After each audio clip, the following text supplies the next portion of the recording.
Okay, so this topic right here is about Libra and the seventh house. You want to get your natal birth chart and you want to refer to seventh house in Libra. I'm going to try to communicate this, in a way where it can make sense. You know what I mean? I don't use notes when I'm doing these recordings. I just come, straight from the heart because it's the only way I can really channel, and allow intuition and clairvoyance to work itself, at the same time, if there's opportunity for that, let it flow. But um, I just want to go over a couple of concepts that I'm going to expound on as you listen to this discourse. Now, first concept is where you have Libra in your natal birth chart. This is where you're acting as the attorney. You're the lawyer, you're the attorney at this place, okay? And what you are arguing for is the justice of the other person. You're also arguing for the justice of the self, the inner child. All right. This is also where you're doing, case study, the case of the context of the house that you have Libra. You are a lawyer and attorney for that house. You know what I mean?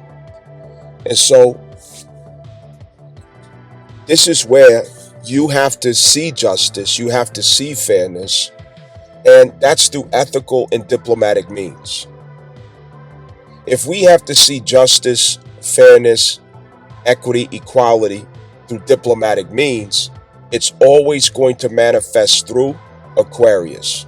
An innovation has to take place when two people have opposing or contrary views, differences, and outlooks. Okay, so whenever there's a first and seventh house crisis that tips the scales of justice or balance, that constricts or limits harmonization, fairness, or efficiency and ease. Okay, whenever we have that kind of situation going on between the first and seventh house of two individuals or several individuals, which could include the eighth house, the only way to reconcile these differences, the only way to balance the scales and see justice is through innovation. You have to innovate to bring justice to the Libra outcome, to the Libra argument, to the Libra cause. Okay? Now, Libra is in the same context with liberal ideals, liberal concepts, and liberal point of views. So when it comes to liberal, it's about wanting freedom, fairness, uh, fair dealings, justice, and rights for every person. So how do you do that when every person is coming from a different value system, a different moral threshold, and a different perception of themselves as an individual? How do you do that without, hurting somebody, oppressing somebody, leaving somebody out, wronging someone? And for the Libra energy, this is the worst case scenario, okay? Where you have Libra at that house under the themes of that reality.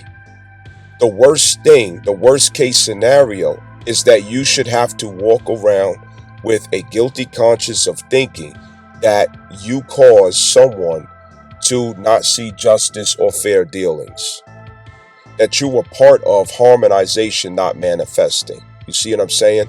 So it bogs you down like, okay, that person's very unhappy with the outcome, or this person really strongly disagrees with, what was ruled or what was judged as the outcome. Keep in mind that Libra is the first of three houses. You have Libra, first house, Scorpio, second house, and Sagittarius, the third house. With Libra being the first house, it's law that practices by the book, okay? And by the book means there's a criterion of judgment in the situation or in the context of the house that Libra presides for you. So what is the criterion of judgment in that house? You see what I'm saying? In other words, without favor to you and without favor to me, what does fairness, justice, and equality look like? You know what I mean? So it's to find a criterion of judgment first of all. And then, based on a criterion of judgment and neutral ruling without taking favor to either side, how do we find a common ground, and how do we compromise and reconcile between two demands, two opposing views and differences, so that peace and satisfaction can be there? And that is only through Uranus and Saturn. Okay, so to get to the Aquarius energy of Uranus and Saturn, you have to find your way to the outer rings of Saturn, okay, in order to administer Libra justice. To get to the outer rings, you have to step outside of conformity. You have to step outside of rigid nature and rigid thinking as far as what is most appropriate or what is best. You have to instead consult visions. That is the Neptune of yourself and the Neptune of the other person. Or if you're the person that's acting as the lawyer between two individuals, what is the Neptune, ideal of person A versus the Neptune ideal of person B? Okay, that's what you're looking for. What is the concept that they see as what justice means or as what fairness means? Okay, so once you see that concept, once you see that vision, what is the route to it? You know what I mean? To go a specific route, staying consistent with Aquarius, you have to go the route of Uranus. You have to step out of conformity. You have to step outside of, limitations. You have to step outside of the mindset or the reality that caused the problem in the first place. That means that we have come to the end of the situation, circumstance, or idea serving justice for whoever else is involved. So we have to draw upon revelation. We have to draw upon new concepts and ideas that brings fairness and justice to irreconcilable differences, or differences that seem not to be able to find reconciliation. So you have to find reconciliation through the outer rings of Saturn, because within the inner rings of Saturn are differences that cannot be reconciled without bringing offense, injury, or sense of oppression and limitations. You see what I'm saying? So you're the lawyer who's trying to get them to the Aquarius outcome. You're the lawyer that's trying to get them to the Aquarius satisfaction in the end, which is, how can I help them to see innovation that reconciles the differences between them, so that everybody can, see fairness, justice, and equality and whatever else is decided. You know what I mean? So that's the intent of the lawyer. Now, basically, where is the Libra energy coming from is Gemini, okay? And notice I'm pointing out the trine, okay? When we're coming from Gemini, the personality and the soul is what's involved. You have the personality and you have the soul. When you talk about the personality and the soul with Gemini, there's a duality that's present, where the personality is limited to a carnal, dense reality that seems to oppose what the soul itself is longing for, or what it prefers as happiness, justice, or harmonization in the situation. So between this person's personality, which is their awareness of the self in the physical dense reality, looking at the circumstances like, this is not fair, this is not just, this is not ideal, of what should be. Okay, irreconcile, differences or whatever. You're standing in a court of justice per se, all right? And I use the word per se. It's in contradiction, or a duality, a perceived duality to what the soul's intention or longing is. So Libra is to find justice between the soul and the personality in a reality where it seems there is a contradiction. Okay, so it is Gemini that takes us from duality into wisdom or love. Okay, if it's a relationship circumstance, We show the way to love through Aquarius. If it's a circumstantial situation, we find that we show them to the way of wisdom through Aquarius. Okay? So this is the two directions that it goes when it comes to Gemini.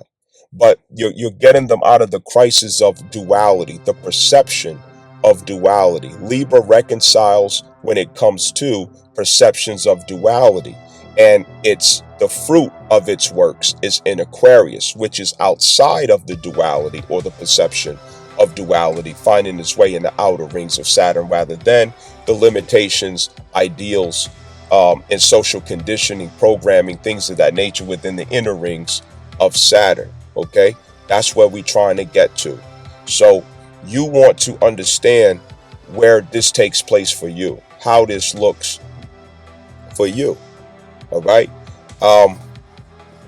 Now, your seventh house, you want to look at your seventh house to understand what consciousness you bring into relationships. When you know what consciousness you bring into relationships, you understand from your personal perspective what laws you adhere to when it comes to relationships. Okay? Every sign, every zodiac sign, it has different, it's a different dominion. So it has different laws and rules that it expresses and how it sees justice in relationships, how it goes about harmonizing relationships. For example, if you have Scorpio at the seventh house, you expect loyalty, you expect all the way in or nothing. You expect full transparency. Turn your phone up, don't ever turn it down. If I call you, make sure you return the call and give some explanation why you didn't return the text or the call. Okay? Scorpio has rules of severe loyalty at the seventh house. They open up many expectations. They expect full honesty at all times. Don't ever lie to me. I will never lie to you. You know, and if you break any of these rules, the seventh house loses its balance for them, and now you're in a relationship crisis. Okay, seventh house, for example, if you have, let's say, Aries at the seventh house. When it comes to relationships, you believe in sealing the deal. You know, if we're talking about, you know, if we're talking about, you know, trading baseball cards, then this relationship interaction, this interaction should end in a relationship that has follow through. Okay, so the Libra rising with the seventh house Aries, that means you seal the deal when it comes to relationships. In other words, it's not enough for you to just, you know, have a conversation and keep it moving. You have to get the person's number. Okay, you actually call them and follow through. You engage and you pick up friendships and relationships everywhere you go. Okay, so it's not enough for you just to be, you know, passing through. You have to seal the deal when it comes to relationships. If somebody is just, this is a challenge that Libra rising has. Okay, seventh house Aries, a person can come in your life and they could just be expressing their own laws over their self, which is, for example, you know, be hospitable, be kind, you know, be affectionate to people and different things like that. Okay. And the Libra rising will take that as sealing the deal. But that's their consciousness. It doesn't mean it's the other person's consciousness. You see, so the Libra rising will always assume that a relationship is initiated and established. The Libra rising will assume that you sign the dotted line in the contract for a relationship. So Libra rising has to be very careful of not taking assumptions of the status of relationships, or rather or not somebody signed the contract for a relationship, because the Libra rising will assume that, you know, laughter, uh, um, participation, you know, any type of agreeable nature, they will take any and everything for consent. Everything is consensual when it comes to the Libra rising. They deal in laws of viscosity. So at the seventh house, That viscosity turns into initiate, initiate, initiate, initiate, and initiate what? Relationships. Seventh house. I start relationships. I initiate relationships. I assert myself into the context of relationships. Libras can often be in a relationship with someone who they themselves are not in a relationship with them. It's very easy for a Libra rising for them to think they're in a relationship and it's in their head, but somebody else, they don't see it that way, but they do see it that way, you know. So you want to know at your seventh house, what are the rules, the laws of your seventh house, because this helps you to be more self-conscious of how the other person may receive you as well when it comes to relationships. You know what I mean? In other words, the energy that you have at the seventh house, that is how you see justice in relationships. That is how you attempt to harmonize. And I'm using keywords of Libra: justice, harmonization, viscosity, okay, fair dealing, and beautification. Okay, so the algorithm that you have at the seventh house, that is how you go about harmonizing relationships, administering justice to relationships. It is how you defend as a lawyer the relationships. It is how you beautify the relationship. It is through those energies and means. It is how you argue on behalf of yourself and others concerning relationships through that algorithm or means. This discourse does not include impulses such as planets and aspects. Okay, that's a whole different ball game, because the planets always are going to take precedence over any other expressions, of course.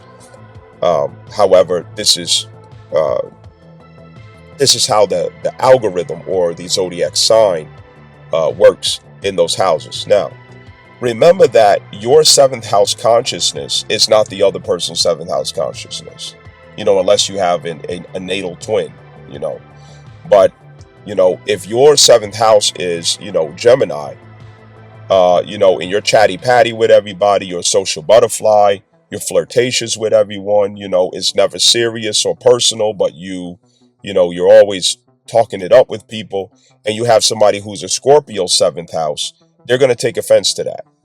They're going to think that you're flirtatious. They're going to think that you're not grounded, you're not stable. They're going to think that you're not trustworthy. They're going to think that you share yourself too much with people. Well, guess what? You have to be yourself.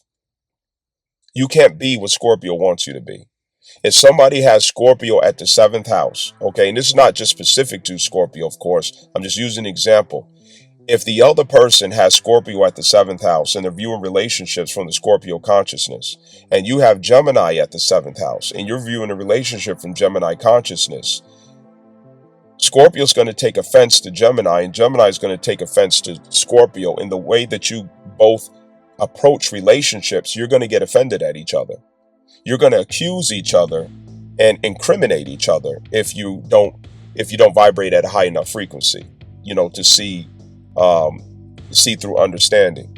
Okay, because what Scorpio's going to do is say, that's not loyalty. You're not being true. Every time we go out in public, you just chatting it up, grinning, smiling, and talking and running your damn mouth to everybody. You're supposed to be loyal to me. You're only supposed to be talking to me. They're going to be very possessive. They're going to feel very insecure. And they're going to read that the wrong way. Next thing you know, what's going to happen? That Gemini seventh house, which is a Sagittarius rising, they're going to feel like, okay, you're compromising my freedom. You're encroaching on my free expression. I can't deal with this. You're too controlling. You're too insecure. You don't trust me or whatever. You're incriminating me. And then if you suppress yourself, you're going to be unhappy. So there's ways to reconcile these differences, and that's through Aquarius. Okay, so you have to look at your Aquarius consciousness in the 11th house.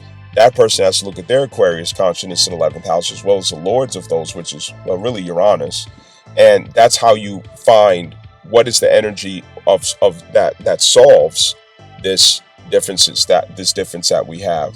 And the basis of how you solve that difference, you want to look at Libra in your chart and that other person's chart to get an idea of what type of energy you could borrow from, what type of expressions you could borrow from to see the bigger picture, so that you allow them to be their self and you be yourself. But innovation is what solves what seems to be irreconcilable differences. Innovation is what solves it. You know what I'm saying? So that innovation is through Libra. It's fair if things go the way I want. Libra, it's fair if things go the way you want. No, it's fair if things go the way we want. So what does we having fairness look like? It looks like innovation, because you're going to have to come up with a unique design, a unique expression for everybody to be happy, for everybody's rights to be met. You see what I'm saying? So Aquarius, um, Venus does rule Libra. Okay, Venus rules Libra. So you want to look at your Libra, your Venus placement, to know what the motive that you have in your relationship is, and that is specifically, what is your motive of desirability? Okay, so Venus lets us know in relationships what it is that you desire in relation to get out of relationships. It also lets us know what you want to feel from the relationship, Venus. Okay, so what do you desire from the relationship, and what do you want to feel from the experience in the relationship? That is a good start to know how you need to advocate and communicate for yourself, and how you also need to place boundaries, possibly, to keep the relationship in a healthy standing. When it comes to Mars in a relationship, okay, it's like, it's more of your sexual preference concerning the relationship.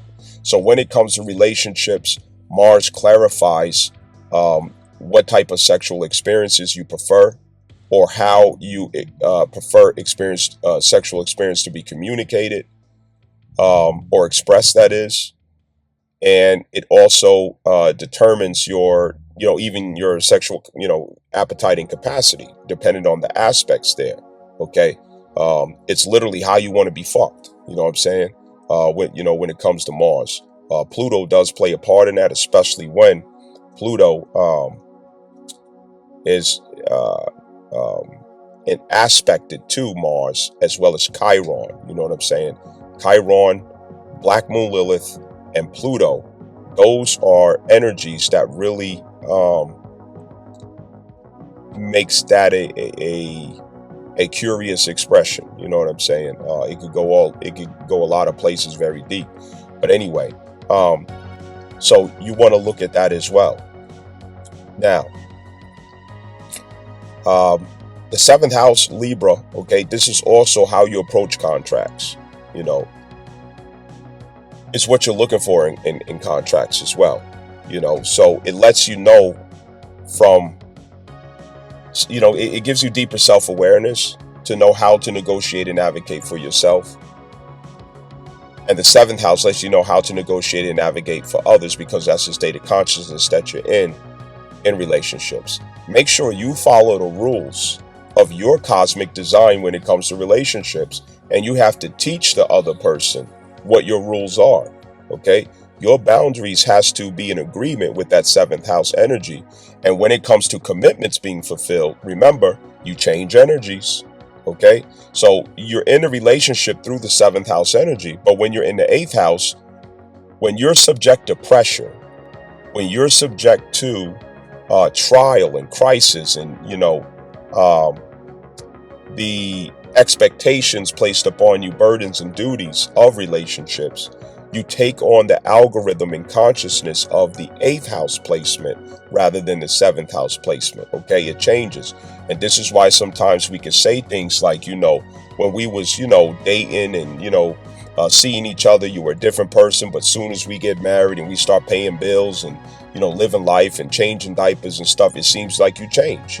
Yeah, you did change. You just changed algorithms that of your of your self-awareness in order to move that energy. Okay, so when the relationship is no longer in the honeymoon phase, and now you're doing life together, that eighth house energy kicks in, and you take on that consciousness. It progresses into that state of consciousness.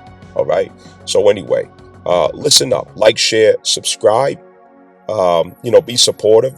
Put your comments down there. It does help with the algorithm.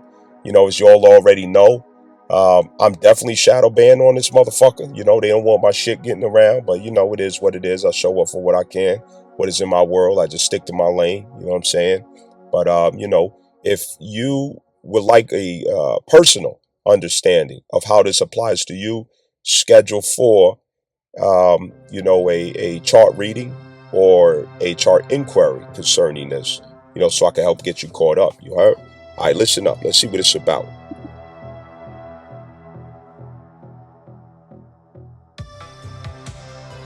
Now, you can also go to www.the-infamous-astrologist.com. On my website, you could go on there to read about Ma'at. Okay, I have some uploads of some great essays or explanations about who is Ma'at, okay, in the 42 laws of Ma'at, okay. When it comes to Libra, 42 laws of Ma'at, that is the in-depth, greatest expression of what this energy is all about, okay, which is consistent with Isis, all right. It's consistent with Isis, but is also parallel to Ma'at. It is Ma'at. It embodies the expression of Ma'at. From a Ifa Yoruba standpoint, African spirituality standpoint, if you would like to on your own do that discovery, Libra is the expression of Mother Oshun, Mama Oshun, Yeye Keri, okay? Oshun, the Orisha Oshun. She is mother of natural waters, sweet waters, palatable waters. Understand that, okay? Rivers, all right? Rivers and streams. So, I do encourage you look into that, because those are the laws that we have to be consistent with if we are to not create karma and regrets and injury in relationship dealings. Okay. The other thing I don't want us to overlook, not taking possession of someone, not controlling someone, not owning someone, but experiencing others, collaborating with others, connecting with others. That's what's intended. Know that.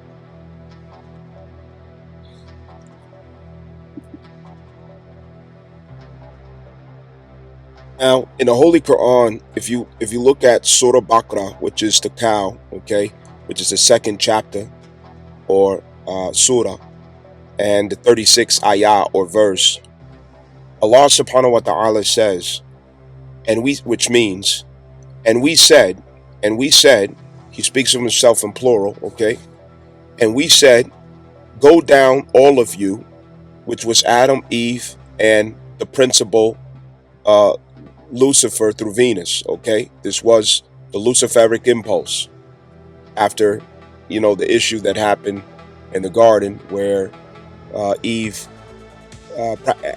manifested an act of disobedience, and Adam, had to take accountability, for a gap in his leadership.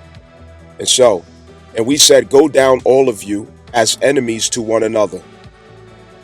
And when there comes to you guidance from me, then whoever follows my guidance, there will be no fear concerning them, nor will they grieve. Okay? So go down all of you. So this is, okay, subjugation to the lower frequencies of the self. And that subjugation of the lower frequencies of the self, it went down with the Venus principle. Okay? Venus rules the 7th house. Venus rules Libra and Taurus. Okay? Taurus rules the from the cerebellum, down the spine. This pack of nerves from the cerebellum down to the spine. Okay, your sensory perceptions, and Luciferic impulse or Venus also carries with it gnosis. Okay, that is gnosis. That is esoteric, metaphysic knowledge and wisdom that is decentralized from spiritual obligation. Okay, that is decentralized from spiritual obligation.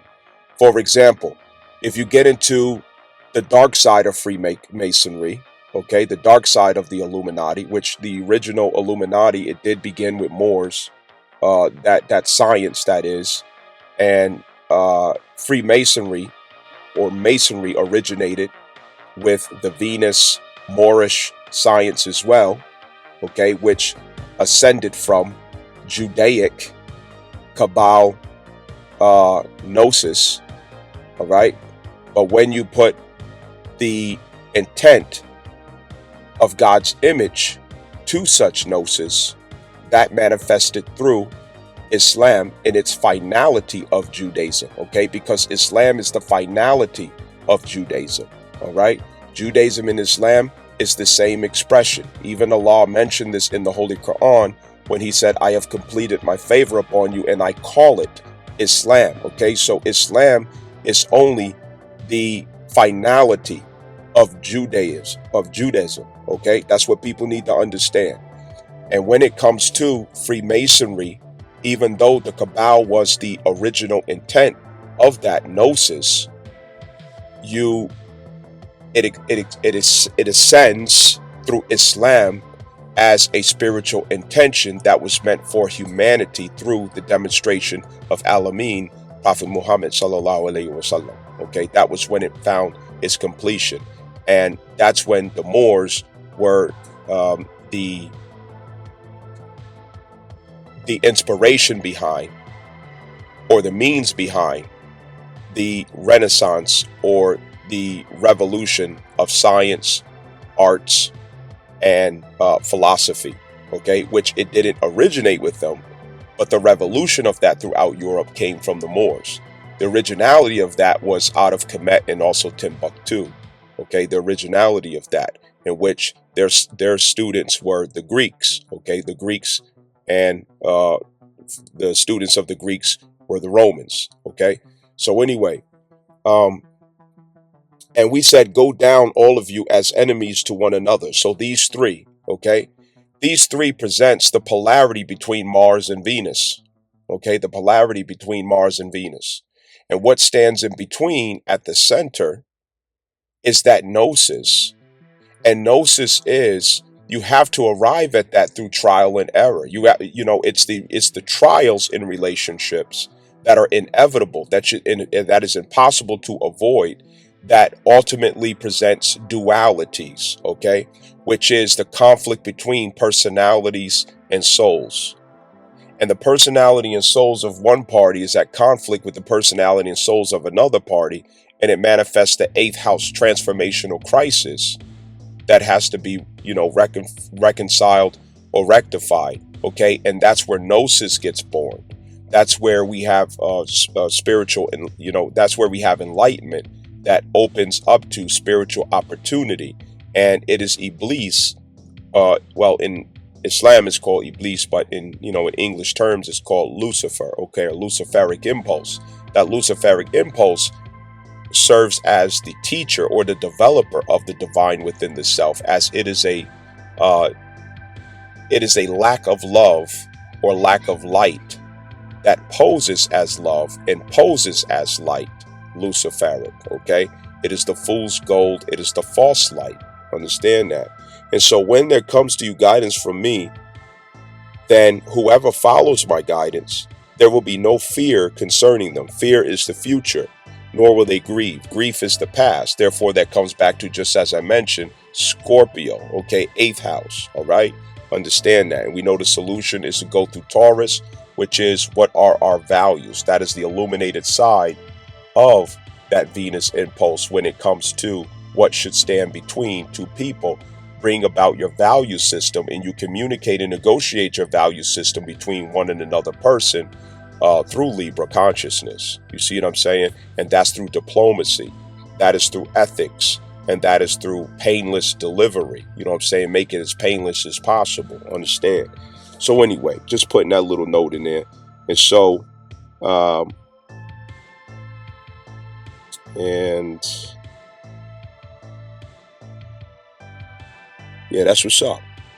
Yeah, let's get this on, Hurt. Let's get this on. Let's do this. Okay, so the relationship house and Venus and Libra, you got to refer your criterion of judgment back to civics. Civics, okay? From a legal standpoint, it has to do with civics. It also has to do with equity. The civics correlates to Libra, Venus. The equity correlates to the Taurus, Venus. But both are relationship contexts. Okay? Experiential too. But civics is a code of is a code of law and conduct that determines the code of law and conduct, and also the competence that goes behind how we deal with each other and what expectations we should have. Civics, okay? The civics fulfilled is through means of the 8th house. When we honor civics, the 8th house runs smoother. Okay? That is on a personal level and also especially collective level in society. Aquarius is where Libra intention ends at, or where it manifests at. And Aquarius is civics. It is civics fulfilled. All right? It's civics. Now, Sharia law, which is Islamic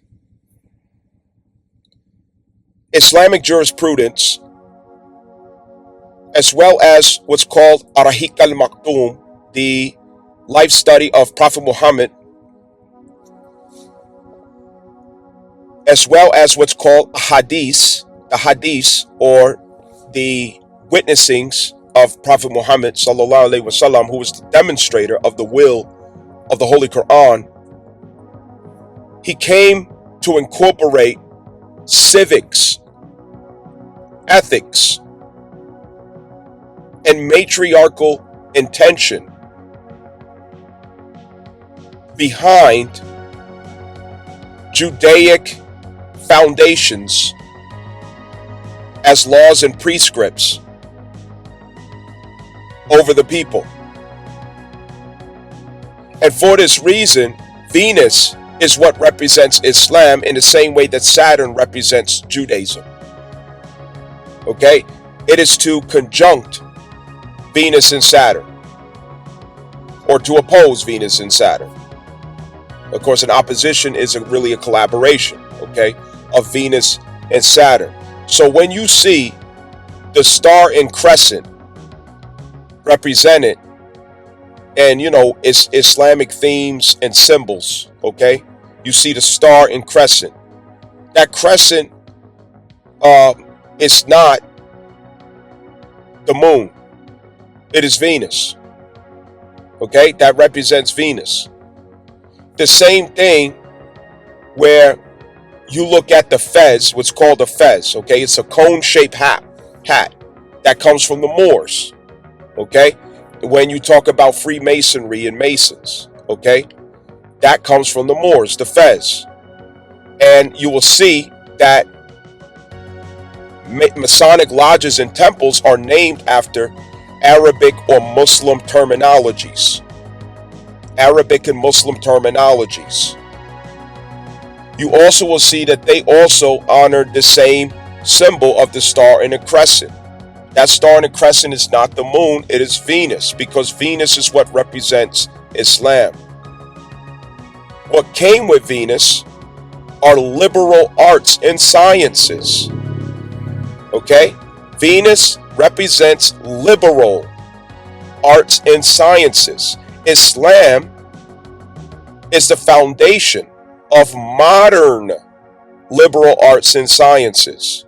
It originated modern liberal arts and sciences. Muslims did. Islam did. Architecture, sciences, medicine, language,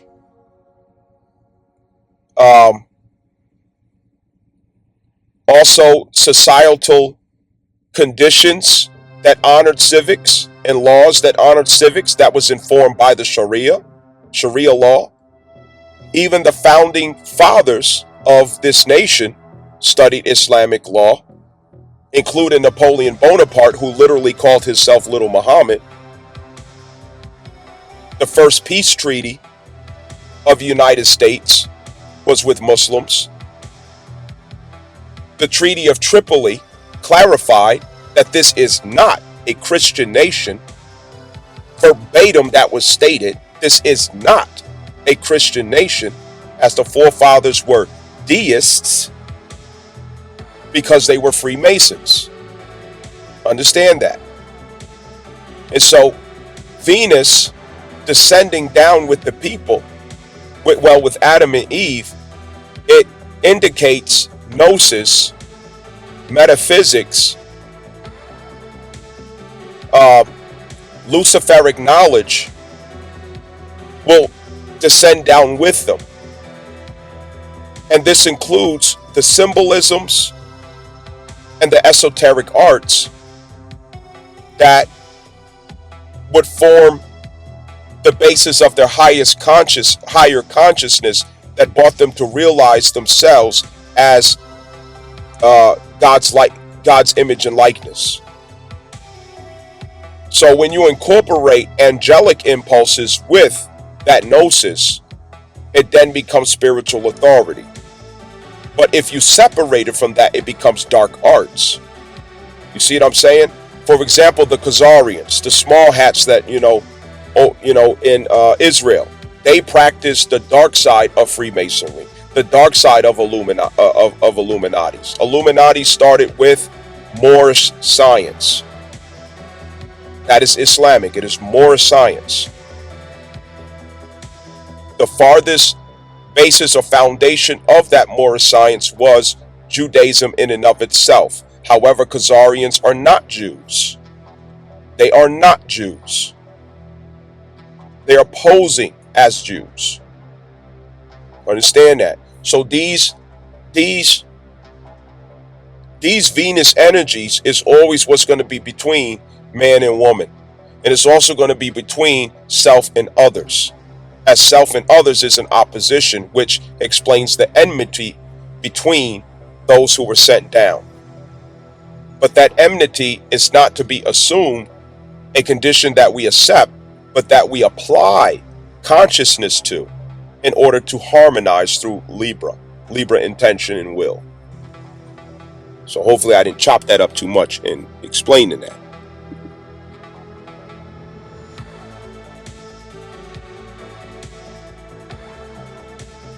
Alright, so gonna get started with another house and sign that could prove to be productive for us all in what we're learning, what we're going through. Now, what we have coming up next is Libra Venus transit. The sun is currently in Libra as you're listening to this message. And Venus is returning home to Libra in order to harmonize and facilitate diplomatic outcomes, justice, balance, and a sense of fulfillment as it relates to relationships. She's opposing the self at Aries when she goes through Aries, opposing the self. And that opposition of the self, what it does is it balances out our natural inclination to be limited to our own interests in affairs. So this encourages this diplomacy and interest in others' needs, ideas, feelings, and it facilitates a sense of enthusiasm and curiosity that could lead to pleasurable outcomes or satisfactory outcomes when it comes to relationships. Venus makes relationships a favorable experience as she transits through. She puts the oil on the wounds. She brings the honey for the situation. If there's a medicinal application such as Mars transit through Libra, where we have to roll up our sleeves and have grease and, parts everywhere as we're fixing and repairing. We're taking out the transmission, repairing the timing belt, put it on new brakes or whatever. That's when the mechanic, Mars, is working on what is broken or what needs to be amended, or reconciled or healed or dealt with concerning Libra themes of relationships. But with Venus, it's much different. She's bringing the peace treaty. She's bringing gifts. She's honoring the neighbor with, that tasty fruitcake. You know what I mean? Yeah, y'all like fruitcake, right? Shit. Who does like fruitcake? I don't know. But anyway, this is a good time. I'm going to use myself again because it allows me to flow naturally without having, somebody else's chart in front. If it was you and me, obviously behind the scenes, doing a chart reading, it would be just as natural. But I'm going to use myself consistently, without specific aspects such as planets or impulses, things of that nature and aspects. I'm just going to use the sign and house as I explain how you can apply it to yourself, in the same infrastructure. So what I'm going to refer to is Libra, okay? I want to refer to Libra because, again, Venus is about to go through Libra. So we need to understand our Libra placement. We also need to understand the 7th house of relationships because these two are hand in hand with this transit, all right? So as I use myself, you use yourself, to make it make sense. Get me involved if you have questions or you need, a clearer understanding, or if something is confusing, okay? Get me involved and I'll be glad to help you. That's what I'm here for. It's my pleasure, to help any one of you all out there. I'm having my tasty cigars. I do this, so I'm relaxed, I'm chilling, I'm cool, I'm vibing right now, you heard? Feeling good. So, I'm going to just kick it with y'all niggas, you know what I'm saying? Alright, so boom. I want you to look on your natal birth chart at your Libra placement. Let's start with Libra, and then we go reference into the 7th house so we can get a context of how we're going to understand what's intended from our cosmic forces and natural disposition of how to show up authentically when it comes to relationships and the consciousness that goes behind our approach or realization of relationships. Now, before I even go into that, Libra and Scorpio, it needs to be understood together, right? So listen.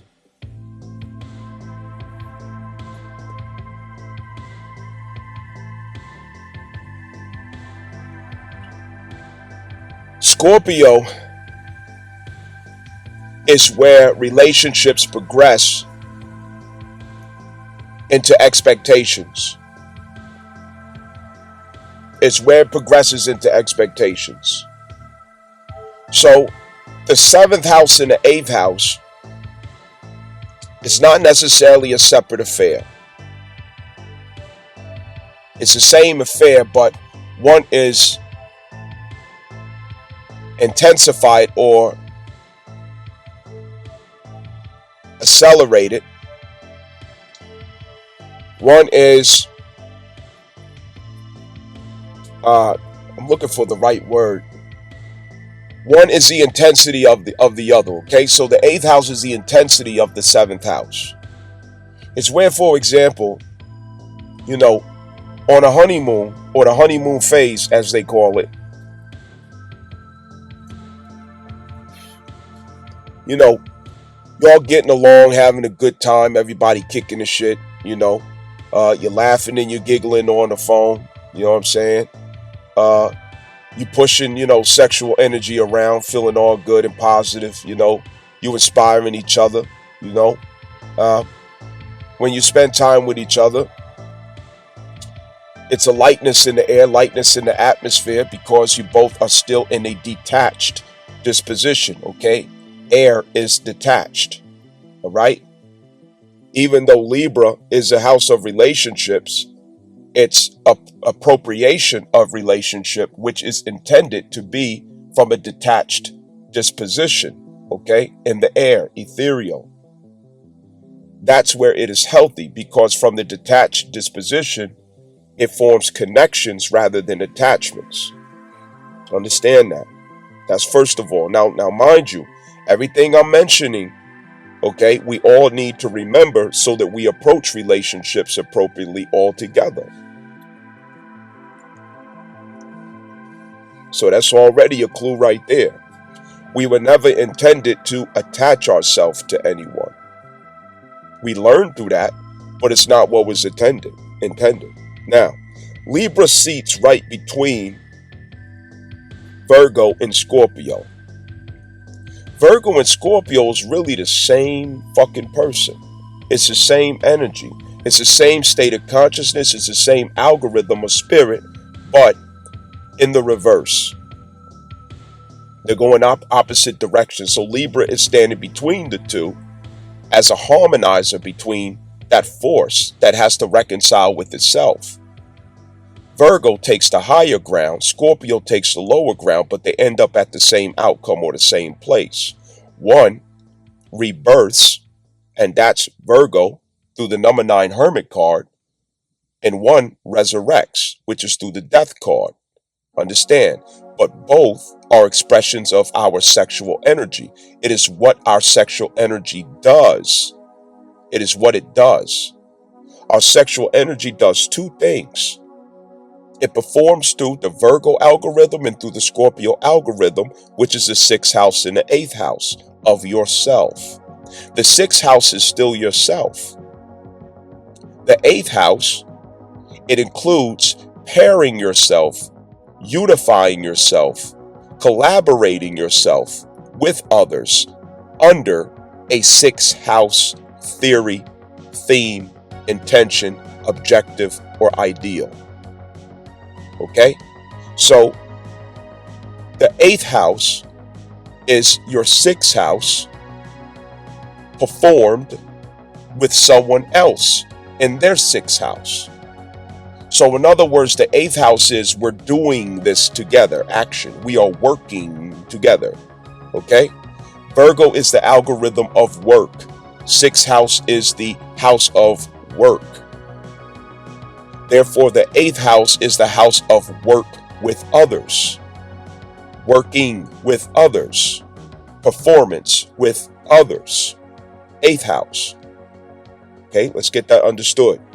Now, as you know, when it comes to working with others, we humans, we people, can have a hard time learning how to properly function and work with others in productive and healthy means. That's why Libra has to be in the middle right there. Okay? When you by yourself, you can use, the scrutiny that you need, Virgo. You can apply the pessimism that you need from your own voice to yourself and that which you're doing. But what happens when you're working with somebody else and that same Virgo algorithm kicks in as a voice that's meant for yourself, and the voice now has to be utilized to critique the other? What happens then? Offenses can manifest. Because how do you scrutinize the other person? How do you criticize the other person? How do you utilize a pessimistic view in order to produce quality, in order to exercise quality control over your 6th house process that you're sharing with someone without being offensive, manifesting injuries, be off-putting, or coming off as controlling, okay, or saying things in the wrong way or at the wrong time? Virgo energy can be very offensive when we practice it with other people, because it's an energy that's meant to keep the self in a productive frame.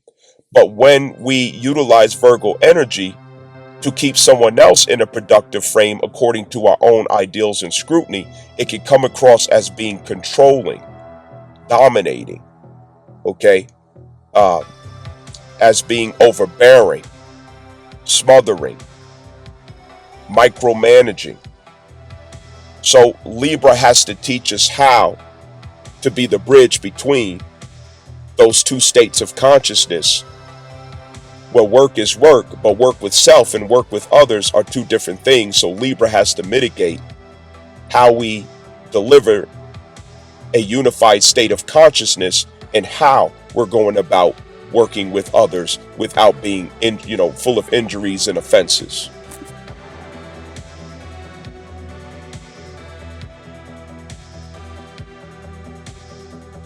So if you look at your chart, you will notice, okay, the sixth house is where half of the chart splits between a reality with self and a reality with others.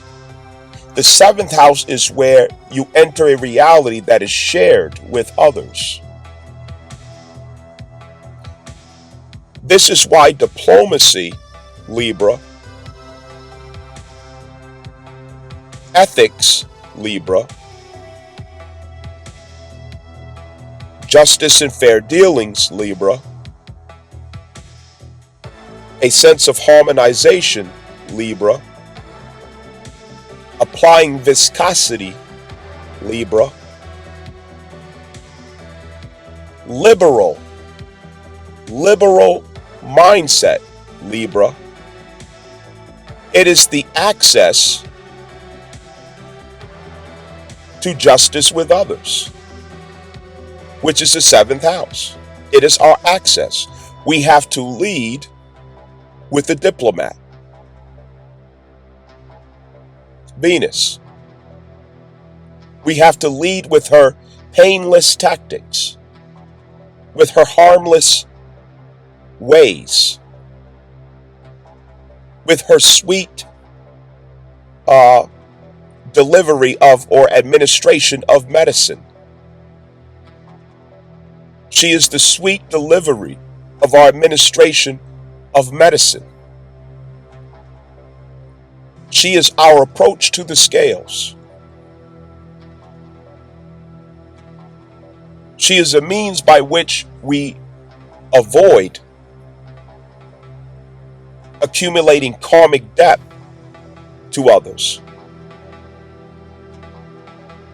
She is how we remain in a place of justice with ourselves and others, and we avoid oppression upon the self and others through Libra. And it's at the gate, the entryway to how we deal with and interact with the outer world, the outer realities, before we start dealing with other people other than the origins from whence we came, third house and fourth house, our family, our kinfolk, our neighbors, siblings, okay? People who are already one with us, people who already are who we are, our demographic. Understand? So, at the sixth house, okay, at the sixth house, the state of consciousness and or impulses or planets and aspects that you have there, much of those appropriate expressions are for the self.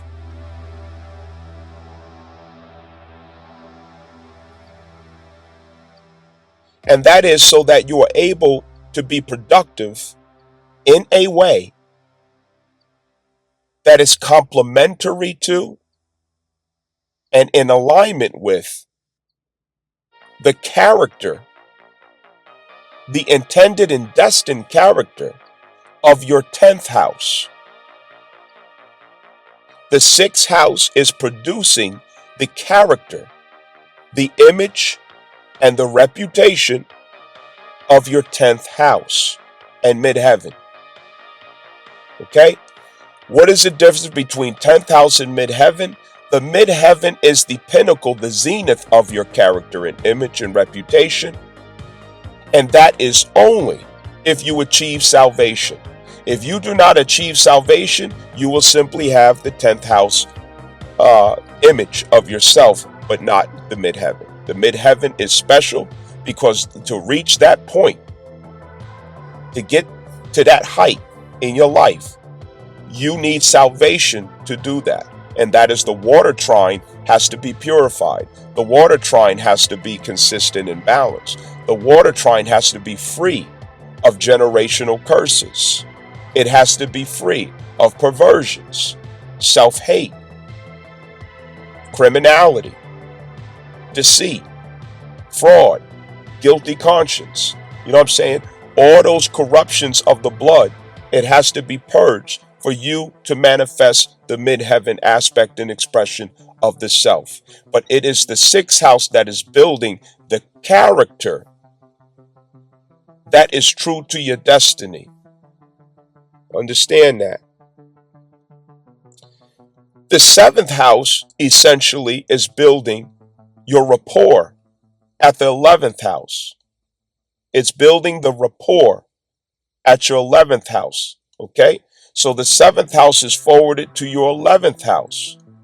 It determines your image among people, your image with people. And that is the effectiveness that you have, the results that you get when it comes to networking and when it comes to seeing outcomes in the greater world market. Understand that. As it relates to the 8th house, the 8th house is not just you, it's you unified, working in unison with other powers. I specified powers because this is Scorpio. Scorpio is an algorithm of power. The lordess of Scorpio, which is Pluto, is an impulse of power. Mars, it is willpower. Okay? Asserted willpower. The 8th house is building your 12th house salvation, as well as spiritual fulfillment and purpose that you realize as your contribution to the world. Not just society, not just people who you network with, but the actual spiritual purpose that you realize you're here to offer and serve with. And it is part of your past life suffering that revealed that meaning, that depth of meaning to you from the 12th house. And it makes it a personal affair. But it is the 8th house power struggles, emotional transformations, the depth of emotional revelations that clarifies what your 12th house sufferings were all about, what it intended, what it means, and what you are to do with it as a service of heaven, of the kingdom of heaven. That is where you represent the Christ impulse.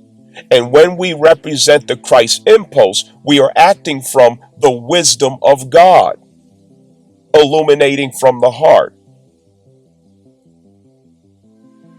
And this is only when you are able to resurrect yourself after many ego deaths in relationships.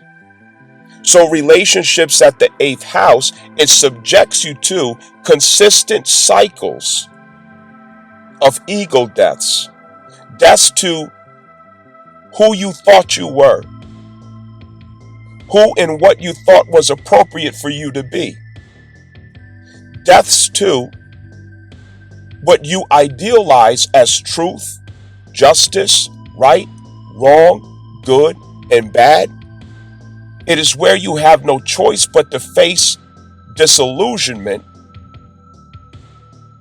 to stand corrected, to face limitations of your power and control over a process or a person. It is where these painful realities teaches you over and over and over again how to die to your ego so that you can get out of your own way and resurrect yourself to see greater empowerment that remains more consistent, genuine, true, sincere, and loyal to what is evidently true, just, correct, and consistent with reality. These deep transformational cycles that can only manifest when we have staying power with other powers. The staying power has to be there. The staying power does not always come from our own will, because if it was at the mercy of our own willpower, we would break and we will run off and leave as soon as it gets difficult, as soon as a little pain is inflicted, as soon as a little trauma is manifest, we would take off running. So the eighth house is unique because it subjugates you to other powers in order to see greater empowerment for yourself, which is the expansion or acceleration of your own second house. That's what the eighth house is. Your second house has a limited capacity and value that you're able to develop, accumulate, or identify with, of resources that you're able to generate, of power that you're able to claim and exercise, of material things that you're able to obtain as assets in your life. It also is very limited in the level of self-esteem that you're able to generate for yourself based on your achievements and accomplishments. So you have to go through the eighth house if you are to feel confident and fulfilled in your own second house, because it takes more than you. It takes others to power up. It takes others to become greater than what you yourself could make of yourself. And this is the truth. So there are delusional ideas. Oh, I can get it all by myself. I do it all by myself. I don't need no help. I don't need no help. I got it out the mud all by myself. You know, a lot of rappers, like to make these songs about the struggle, and they came up and, I didn't get no help. I don't need no help, and I did it all by myself, and yada, yada, yada. No. The truth is, we all need help. We all need support. We all need to connect ourselves to greater powers or equal powers in order to accelerate our own power. It's the transformer. It's the transformer. There's literally transformer boxes or jumper boxes, where you have, a low voltage and you need to reach a higher voltage outcome. You need a transformer or a jump box in order to make exponential the power output or the electrical output voltage that you're generating. It's the same thing. It's a power up, the eighth house. So on your own, you're able to, I'll use myself as an example. Many years ago, when I first started my career as a carpenter, as an apprentice, my early 20s. It was my late teens and early 20s. I would see, like 30, 40,000, or something like that. And then when I started getting with the other guys who, knew things, who knew people, who were more resourceful and connected out there in the greater world, I finally was able to leave the little world of, uh, New York and start expanding, traveling, going to different sites and connecting with different people who have different connections, with people all over, the East Coast, Midwest, South, North, you know, the connectedness and resourcefulness through relationships allowed me to see more money. It allowed me to capitalize and gain off of those opportunities, and it increased my power, my personal power, my second house. It increased my own value at my second house through the eighth house connectedness that I had with the union and through the brotherhood of the union. Okay. The unionhood gives you a brotherhood, and in that brotherhood, being connected, it makes you more powerful when you connect with other people. Okay. So on my own, I make far less money than what I can if I stay connected to the brotherhood. When I connect to the brotherhood, I see more money. And that's how it always works. So the eighth house is always going to lead into a test of your endurance, a test of your trustworthiness, a test of your transparency, an examination of your loyalty. It's going to test how truthful you are. It's going to test your word, whether or not it is your bond, whether or not your brother is your keeper, or you are your brother's keeper or sister's keeper. The eighth house tests all these things. And it is where you cannot avoid being exposed on these things because you're invested. You could be invested with a person, invested with people, plural, invested with an organization, institution, operation, a contract. Even as I mentioned the union, that is eighth house. To be a union member is an eighth house circumstance situation. I'm invested with the union.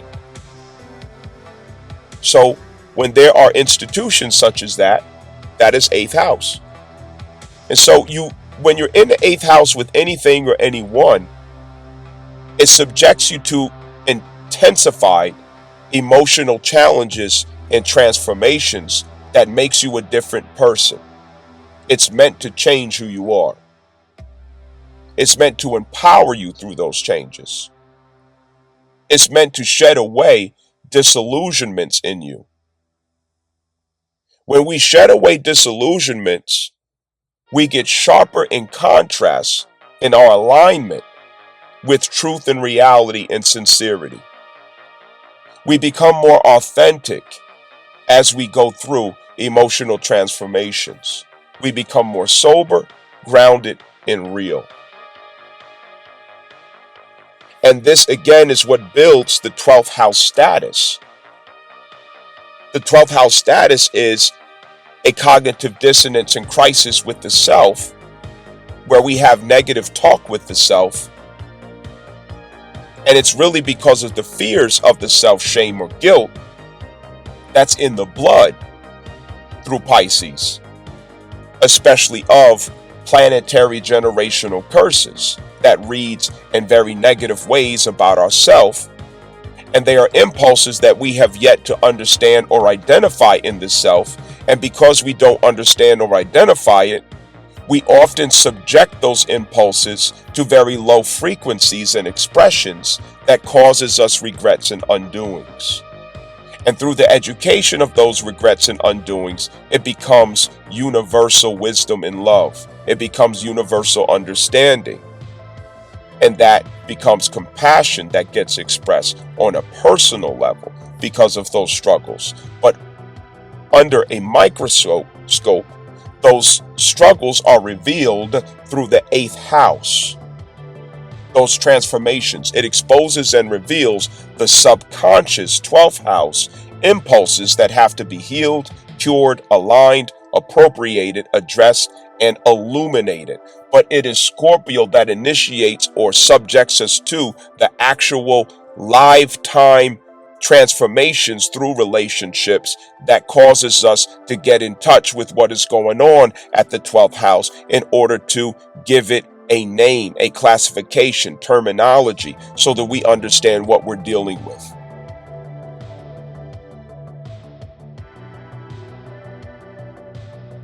This will naturally incorporate 4th house crisis as well, which is any unworked or unresolved inner child status, inner child circumstance or crisis that we have gets revealed along with that. So Scorpio, it does both.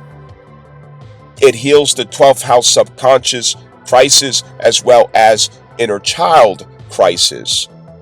And that gets exposed through the inevitable transformational emotional intensifications that we go through when we have committed in a relationship. Okay? This only takes place in relationship commitments. So that we're clear, once you start being intimate with someone, you step into the 8th house eventually. Okay? Now, you just hit that shit. That's the 5th house. You just hit that a couple times and ain't nobody got no expectations on anybody yet. The emotions haven't, you know what I'm saying, combined and formed expectations yet. You still in the 7th house. But the moment you hit that shit, you know what I mean? And now feelings are starting to rise up, expectations and, you know, possessiveness and all of this other stuff, attachment. You in the 8th house now. Why? Because it became intimate. Sex as a sport became intimate, and now you're in the 8th house with each other. Now there's expectations. Some expectations can be false. Some expectations can be true, but they're expectations nonetheless. And there goes the basis right there of disappointment. There goes the basis right there of our lessons in disillusionment. There goes our lessons right there in the themes of trust, trustworthiness. Okay? These vulnerable concepts. So the 6th house, if I go back to that, that's where you're working and striving from your 2nd house, from your own motives and self. 8th house is where you have combined forces with someone else. So anyway, now that I clarified that, if you have questions about this, please ask the questions in the comment section so I can help you out. You know, as long as it's not, you know what I'm saying, something that takes a long time for me to explain, you know, I'll be happy to. You know what I mean? So, Libra, I'm going to use myself as a Leo rising, as you know from the other videos that I put out, you know, explaining these signs. As a Leo rising, Leo 1st house, myself. At the 3rd house, I have Libra. Okay? Leo rising, 3rd house, I have Libra.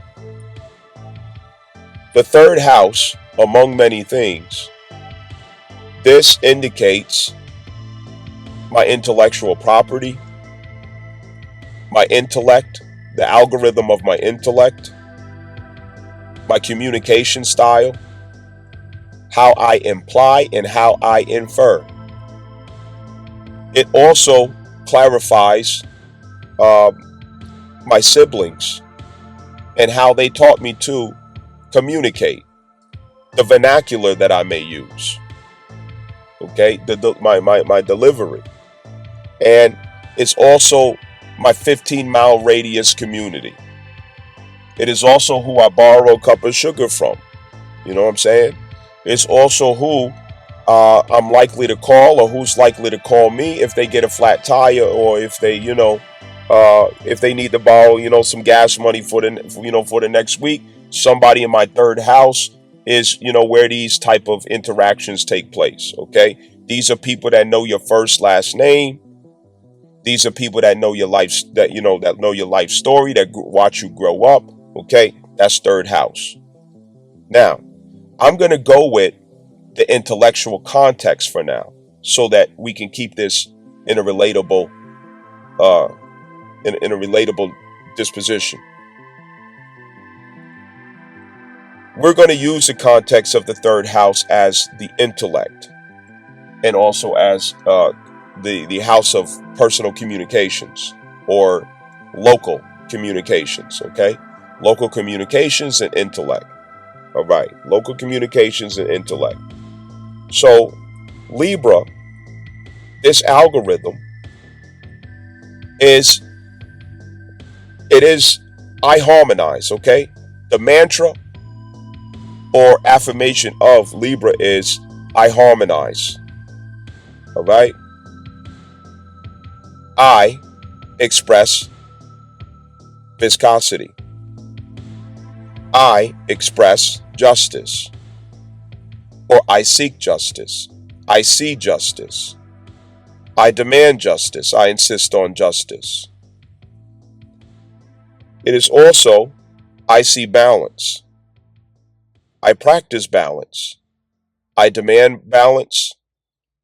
I expect balance. All right? So, it is also I see beauty. I intend beauty. I motion for beauty. I insist on beauty. It must be beautiful. See what I'm saying? So,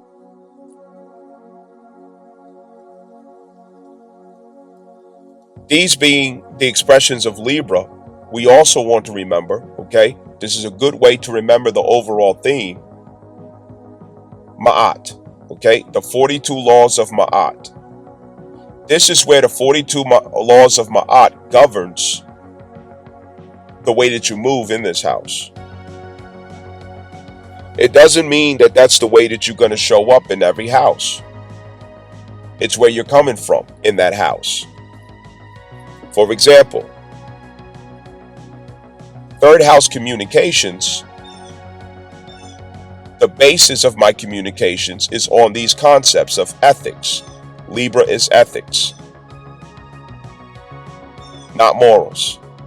It is to speak ethically, not morally. It is to make the communication as painless as possible. Now, impulses can override this and dominate this algorithm. And I'll give you an example. You all listen to my content out there, okay? And you know the variations that I can have with my tone and delivery and all those things. So, at the 11th house, which is all of you who are listening to me right now, the 11th house, Gemini, I have Mars and the Sun conjunct.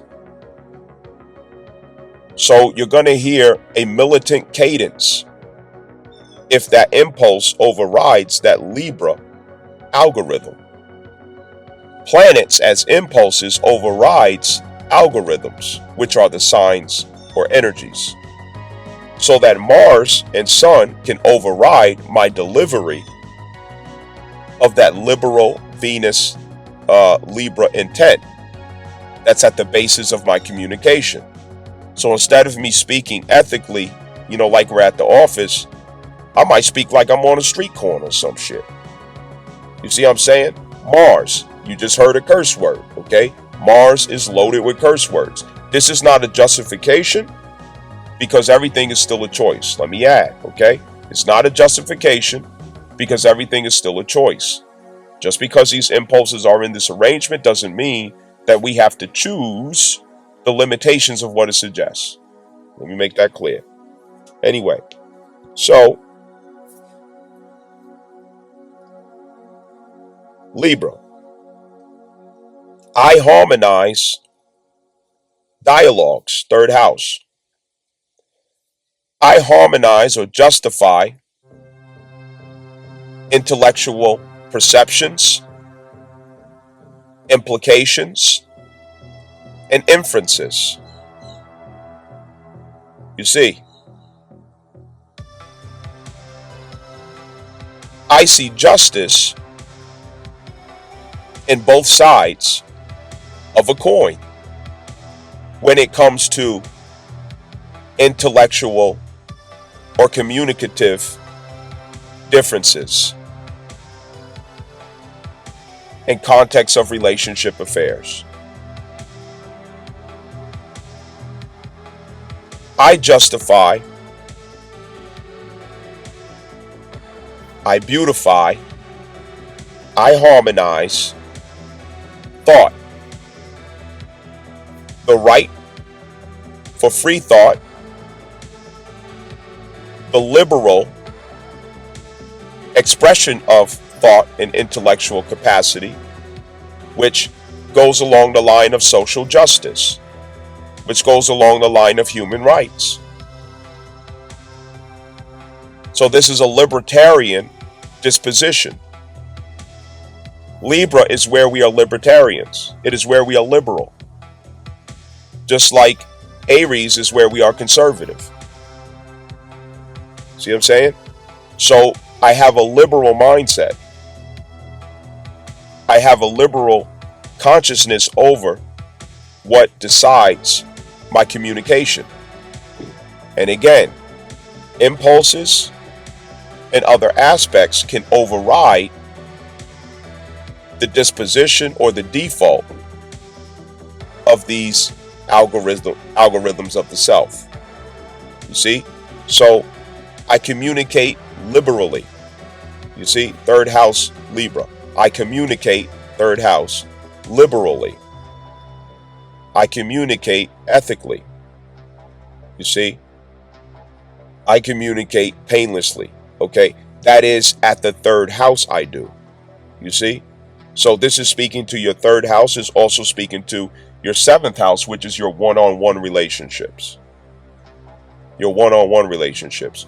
Your one-on-three or more relationships would be 11th house, not 7th house. So when it's one-on-one, it's 7th house. When it's 3 or more, it's 11th house. So you take a different consciousness with communication. So my natural disposition of communication is Libra. Okay? Now, in relationships, my 7th house is Aquarius. So therefore, I take on an Aquarius tone when my communications is in the awareness of a dialogue, not monologue. If it's a discourse, Libra rules that. If the discourse is to the public, Gemini, Mars, Sun conjunction, delivers that. You see? If it is in a relationship, one-on-one or one-on-two, Aquarius is what decides that. But the underlying motive and default in how I prefer to communicate will come from Libra, which is ethical. Okay? It's an ethical will and disposition. Now, how you imply and how you infer, you imply what was said through Libra. I imply what is said through Libra. I apply what I hear through Libra. I infer what I say through Libra. Okay, so the motive of algorithm for my communications is through Libra. Now, we do have to take into consideration where is Mercury, the Lord of the third house. Okay, so I have to take that into consideration with that delivery. And the Lord of the third house for myself is at the 10th house, Taurus. So what does this do? It details what that communication will look like. According to the details that Mercury provides of my communication at the 10th house, it speaks to value system, 10th house Taurus, of business, work, career, and status. It speaks to collective value systems. Okay? Mercury at Taurus is to speak values. It's to speak to values. It's to talk about values. It is to communicate values. All right? That is values. At the 10th house, it is to speak to be recorded. It is to speak to be remembered. It is to speak to remain of a status. It is to speak in such a way that it goes on record. Okay? The 10th house. It is to speak from a microphone, from a loudspeaker. It is to speak from a place of leadership and authority. It is to speak from a place of competence at the 10th house. It is to be known for what I say. It is to be known for what I speak. It is to be known for what I communicate. Okay? My Mercury is conjunct Vesta. So because it's conjunct Vesta, there is a tone, an underlying tone of spiritual intent. Of spiritual intent. There's also an underlying tone of universality. There is also a personalization that leaks through the communication. That is, speaking in reflection of one's own experiences. Understand? So, if you look at your Libra, pair it with the expression of the house that you have Libra with. Okay? I harmonize communications, 3rd house. You know, I communicate in context of, I communicate for justice. I communicate for diplomacy. I communicate for fair dealings. I communicate for the rights of others. I communicate to see fairness and justice. I communicate as the judge. I communicate as the lawyer. I argue for the rights of others. I argue for the interests of others. I fight for the interests of others through communication. That is a lawyer's communication. Libra at the 3rd house, to speak as a lawyer, to speak as an attorney. And we know what it is about an attorney or a lawyer is the attorney or the lawyer speaks for the person who has a ward status. A person who has a corp status. Okay? That's why you need a lawyer. That's why you need an attorney. Because the corporate fictitious character is a corp status. It is a dead status. So when you stand in court, you cannot speak on matters of commerce, business, or corporate interests as a true and living person. You can only deal in those matters as the dead corpse, incorporated fictitious character, because that is through the means by which business is operated and done in this commercial maritime system. So for that reason, a lawyer or attorney is the one who represents the dead corpse. So Libra gives me the argument for the dead person. It gives me the argument for the incorporated person, the argument for the person of corpse status, the person of ward status. So in a bigger scheme of things, what this suggests is that I argue for those who are unable to argue for themselves. I clarify the mental space of those who cannot obtain clarity through seeing justice or harmony in the ethereal atmosphere. So it's like, in other words, when someone's confused about what's going on, what is the picture? What is the meaning? What is the status?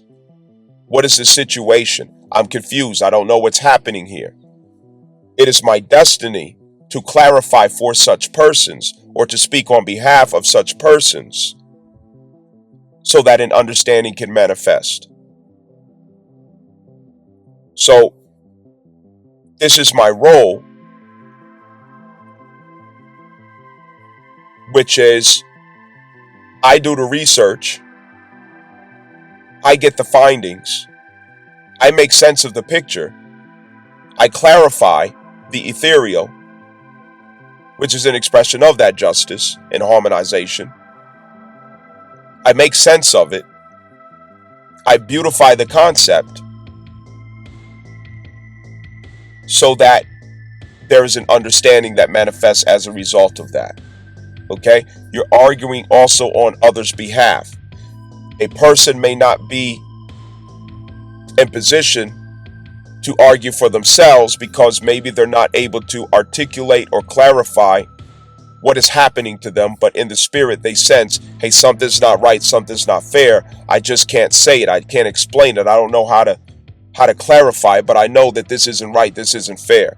So that is where the Leo rising is the judge between people who have differences or unsettled arguments, unsettled disputes, and they need someone who acts as the attorney in the situation to argue ethically on their behalf, restoring justice, fairness, equality, reciprocity, harmonization. Okay, that is the intent. You see, so this is to position oneself as the lawyer. Okay, so you are the lawyer at Libra. You are the attorney for those persons at that house or those particular house affairs. Okay, the house affairs of the third house is I don't understand. That's the house affair. So when people don't understand something, I'm the attorney that brings understanding to that person. I'm the attorney that brings understanding between two people who have a difference that they're not able to settle. You remember when King Solomon, there were two women arguing about whose child, who was the mother of the child. And someone brought the women before King Solomon, or King Solomon asked that they bring the two women who had the dispute before him. And one was saying that the baby was hers, the other was saying, no, she's lying, the baby is mine. And so King Solomon asked, hand me my sword, give me my sword, and give me the child. And they gave King Solomon the child, and King Solomon said, okay, no problem. I will solve the problem for you since you both can't figure it out. I will take my sword and I will slice it down the middle. And I will give you one half of the child and I'll give you the other half of the child. And the woman who screamed the loudest, who rushed in to save the child in that horror, he knew then that that was the real mother. You see, so you're the one who settles disputes between people in a local setting or in a local community. You settle disputes between people. Okay, that's the Leo rising's job, is to keep justice, harmony, fair dealings between people. Okay, between others in relationships. Now, I have to look for the context. Okay, what is the context of relationships for Libra? I bring justice to intellectual or mental discrepancies. Okay? Use the word in relationships, 7th house, in relationships with Aquarius, society, the people, the public. Okay? So I am meant to specifically be this person in context to society. 7th house Aquarius. I have a personal relationship with society. A personal relationship with society. Okay? So what this translates to is, but not limited to, it's my destiny to reconcile differences between polarized relationships in society. Okay? So that's to see the controversial oppositions in society and to become the communicator, mediator, and explainer of those differences so that there can be unification and so that there can be innovation of how to express relationships in society. And I get the word innovation from Aquarius, okay? So my state of mind, third house through Libra, is meant to be the basis of my approach to relationship innovations that benefits those in society. And relationship innovations, it doesn't necessarily mean to change what relationships means, but it's to suggest a visionary's ideal over relationships that progresses the argument, the limitation, the polarization from duality into unification. Okay? So I come in at pointing the way to unification out of the crisis of duality in perceptions of relationships in society. This also, of course, in a local sense, it's the same. If this is not a relationship with society, for example, social media, in the background, where I do readings with different people, I do a lot of, work with people behind the scenes, and, there's many relationship experiences, that I connect with others for. Romantic, husband, wife, mother, daughter, sisters, sister, brother, father, son. I deal with these type of relationship contexts on a regular basis every day. And that again is Aquarius. It's the people. And what I'm offering is innovation, progression, a visionary's concept towards new possibilities, opportunities, and means to make forward motion or to improve upon the relationship, circumstance, status, situation.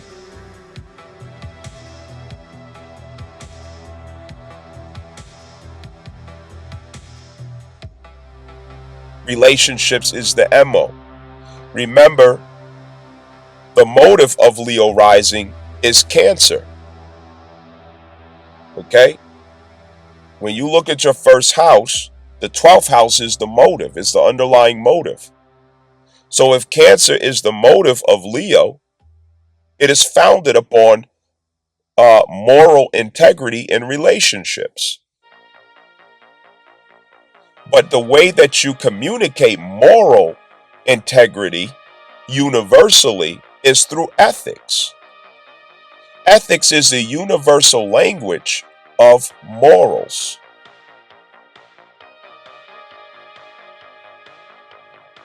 The universal language of morals, it preserves security and fair dealings, justice, harmony.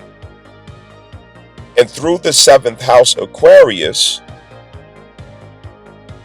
it is a detached disposition and approach.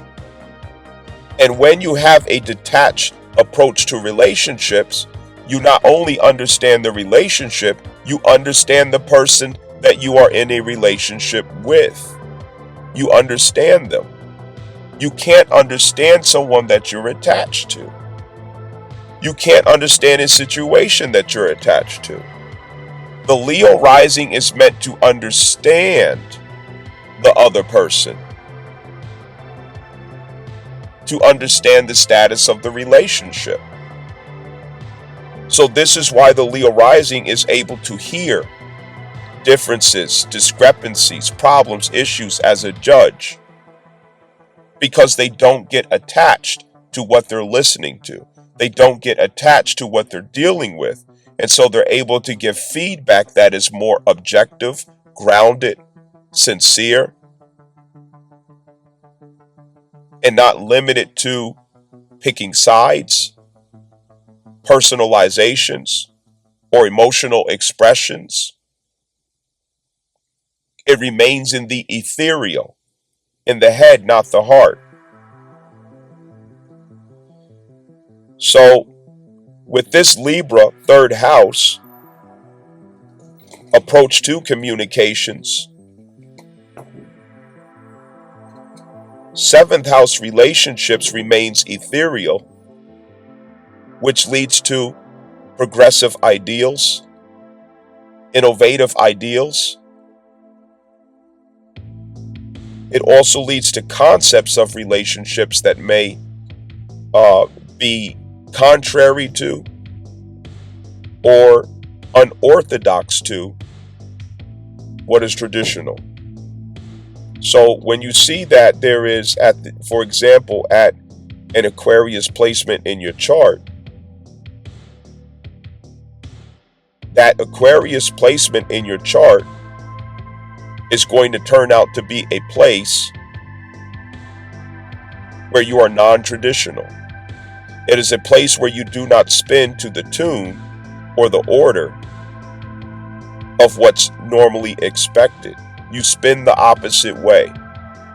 You reject what people think of it naturally, normally. You show people the way out of conformity.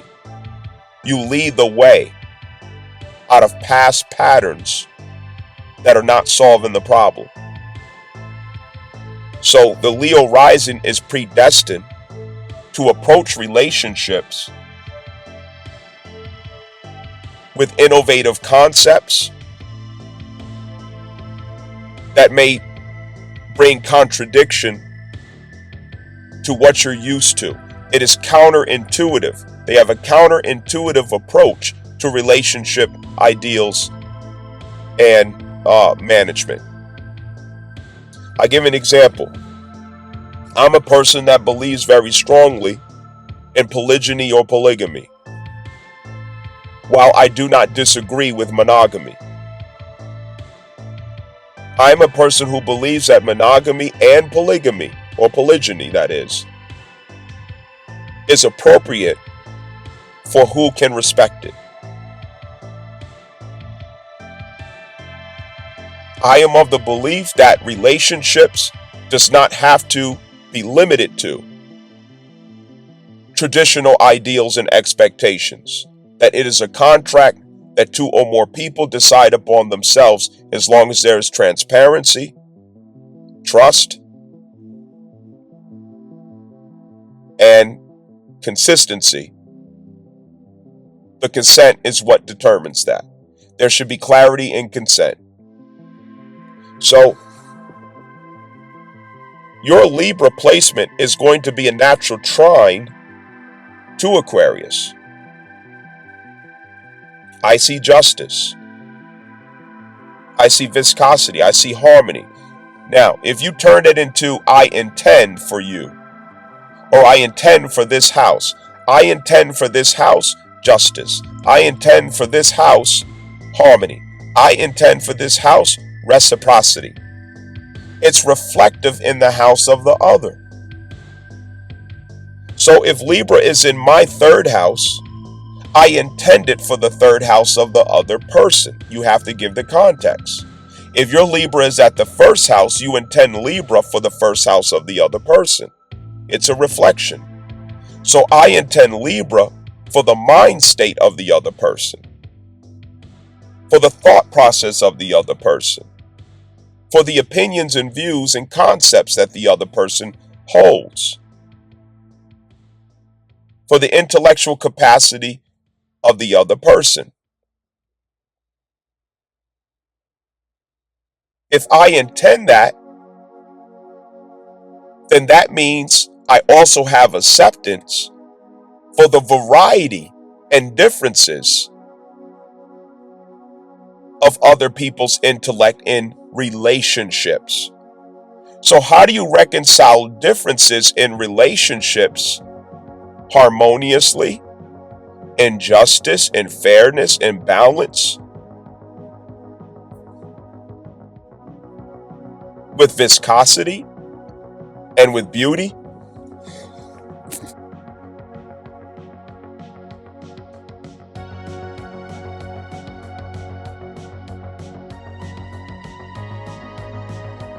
The only way to do that is if you innovate. Innovate. Notice, Libra rules the seventh house. The seventh house builds the 11th house. So when we intend, Libra, justice for everyone, when we intend fairness for everyone, harmonization for everyone, beauty for everyone, balance for everyone, liberation for everyone, Venus, what does that look like? When we intend that for others as we do for ourselves, it looks like innovation. Because the only way to do so without causing pain, injury, offense, disrespect, oppression, or negation of others' rights and needs is you have to compromise among innovative ideals. Your vision and the vision of the other person has to collaborate. It has to harmonize. It has to balance the scales. And when that happens, you are at Aquarius innovative concepts. You are at Aquarian visions that are manifesting in relationships. The source of Aquarius is Libra as it relates to how the energy progresses. The source of the 11th house, of course, is the 7th house. It starts with the 7th house. The source of the 7th house is the 3rd house. The 3rd house is what informs how we show up at the 7th house. The 7th house is what informs how we show up at the 11th house. It progresses. So when you're looking at your Libra placement, it rises up to your Aquarius placement and expression. So when you say 3rd house, Libra,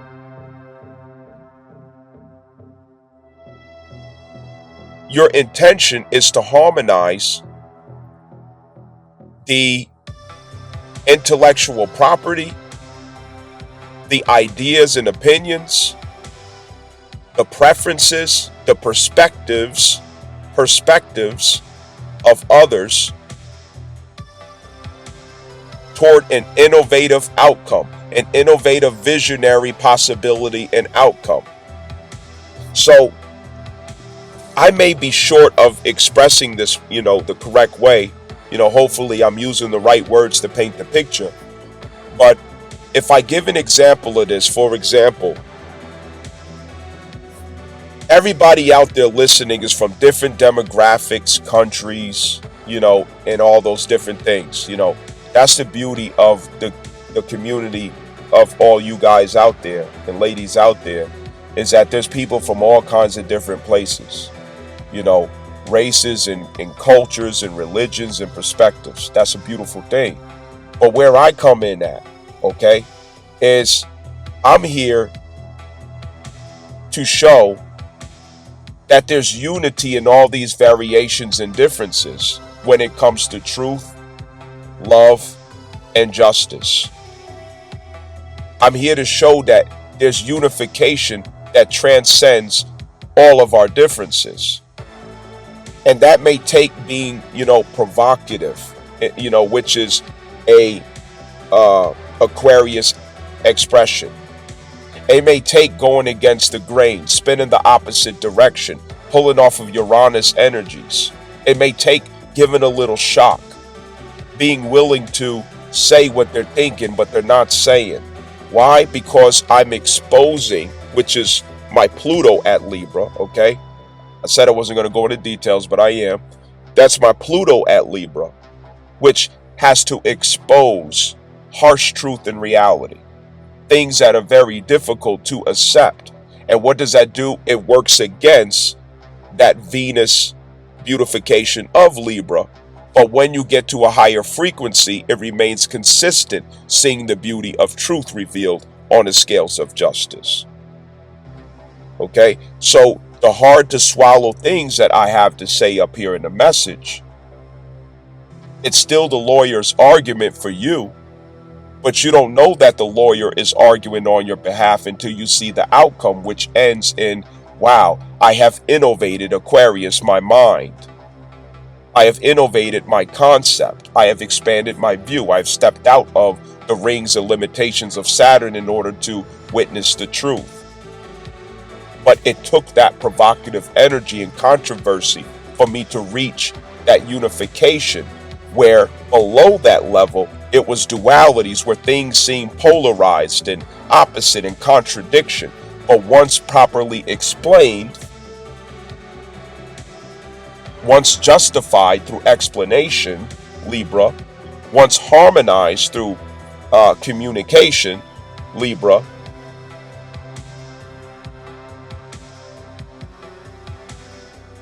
now I see the innovative concept of what was intended, because duality rises through Gemini to wisdom, and it rises from duality into love through Gemini, okay? And I am a Gemini sun. Gemini at the 11th house, Aquarius. So my approach to relationships is, it's not something you can predict, the way that I approach relationships. It's not something you could expect. It's not what is traditionally done or how it's traditionally done. Without, being nosy against myself or for myself, I don't mind to share the fact that when it comes to relationships, I don't believe in, being so attached. I don't believe in, being smothered or smothering somebody. You know what I'm saying? I love affection. It's a beautiful thing. I believe strongly in affection, but I don't believe in attachment. I don't believe in being just, indulged in someone and someone just indulged in me. I don't see that as necessary. That's Aquarius. The other part of Aquarius, it's very healthy for me to have distance. It's very healthy for me to know that I am my person and you are your person. Aquarius at the 7th house, I celebrate that you have your own life. I celebrate that you have your own identity. I celebrate that you have your own vision or idea of who you want to be and why. I celebrate it. With Libra at the 3rd house, I see harmony in your 3rd house. I see justice in your 3rd house. I see beauty in your 3rd house, which is you having your own mind, you having your own opinions, you having your own imagination and thought of yourself, you having your own lifestyle. This is, I don't need to possess you, and you're not going to possess me. I don't need to own you, and you're not going to own me. We can collaborate. We can connect. We can be visionaries and productive together. We can come together for a cause that is bigger and greater for ourselves. But we will not come together to make it about you, and you will not make it about me. That is the Leo's approach to Aquarius relationships, Aquarian relationships. It has to make sense. If you're in a relationship with me, I'm in a relationship with you, and it doesn't necessarily have to be reduced to romantic ideals, but the Leo rising with Aquarius at the 7th house we have to come together for a purpose. What's the cause? What's the reason? What's the basis? What are we here for? What are we serving? Because it damn sure ain't going to be me, and it damn sure ain't going to be you. I'm not here just for you, and you're not here just for me. What can we do together? What can we accomplish? What's the productive aim? What can we serve? What service do we have to offer? It is purpose driven. All of these things that I'm naming, it's the exact same thing for you, but at a different or same house. Why? Because the same way that Libra is a trine to Aquarius for me, it's a trine to Aquarius for you. So where is Aquarius in your chart where this is the case for you, where that's how you approach things? You approach things as a visionary. You approach things from a detached disposition. You don't need to own anybody, and nobody needs to own you. You don't need to control somebody. You're there to innovate. You're there to collaborate and bring visions together, to be a visionary. You're there to see how you can improve your role in society through that context. So this is Leo improving their role in society through relationships, Aquarius. Giving back to the world through relationships. As a service, I serve relationships. The context of relationships with society, the people. And what that looks like, society with the people, is people who are not from your origins. People who are not from your community. People of the greater world.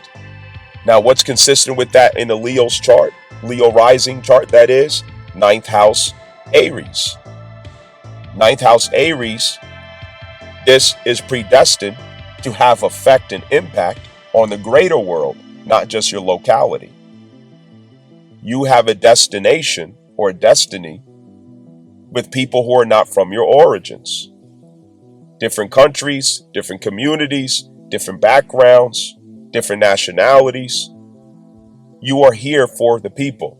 The Leo rising belongs to society. They belong to the people. And if you try to possess a Leo rising, you got some trouble on your hands because they are not your fucking puppy. They don't belong to you.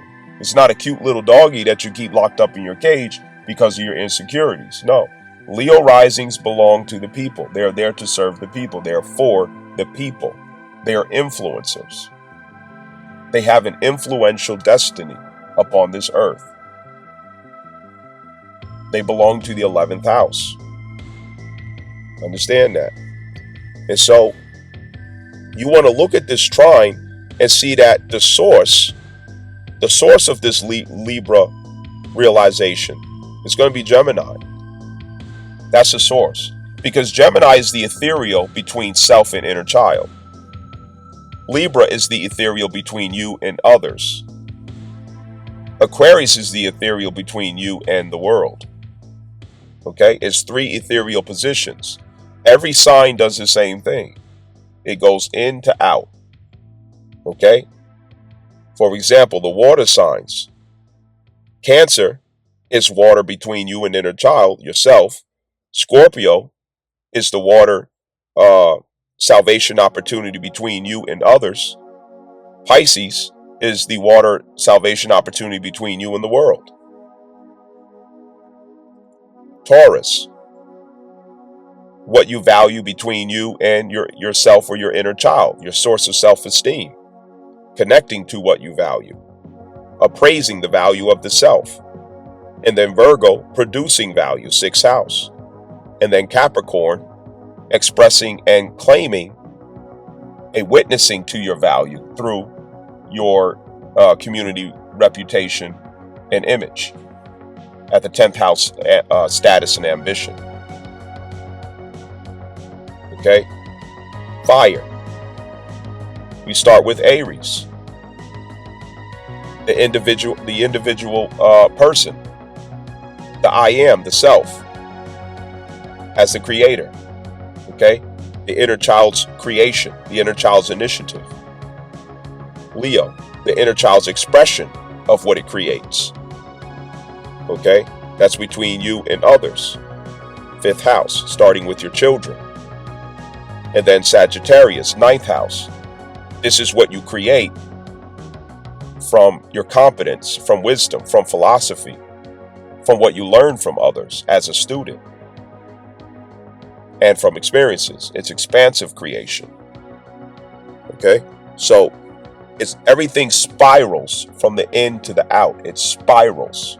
Okay? Circular, which circle and square is the same fucking thing, but it spirals. You know what I mean? So hopefully I didn't chop that up. You know, I ain't gonna front. You know, I don't always feel like I explain things well, you know, but I am a Gemini, and I'm a perfectionist about, communication and how I explain things. Hopefully I did. I don't know. But, I only know from your feedback. You know what I'm saying? If I explain that well, I only know from your feedback. At your Libra placement, remember that the house reflects in the house of other people. So if you have Libra at a particular house, that is where you see Libra in other people, or you see through Libra in other people. Okay, if I give an example again, say you have Libra at the second house. Okay, I harmonize values. I balance value. I harmonize finances. I balance finances. So you become sharply aware of the self-esteem in others. You have a motion, a natural motion in yourself to balance the self-esteem in others, how people feel about themselves.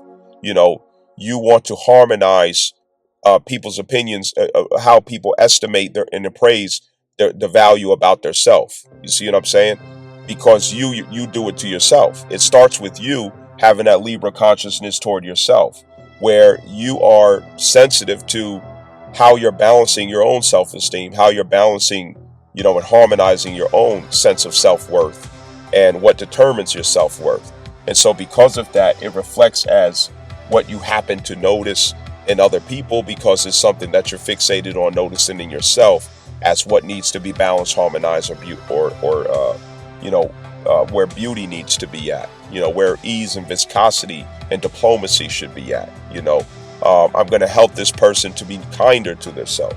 I'm going to help this person to, find self-esteem in themselves. I'm going to be the lawyer's argument that defends their sense of self-worth. You know what I mean? When you have Virgo at the second house. Now, what manifests that? Virgo rising. And Virgo rising, Virgo rising is refinement. Okay? That's a personality that is disposition for refinement. And when that personality is disposition for refinement, obviously you have to value beauty. You have to value justice to yourself. You have to value harmonization to the self. So when this is the concept, it manifests a self-awareness of Virgo, which is refinement. Okay, and refinement is in Libra being a value or something that you value the most in life. Okay, see what I'm saying? So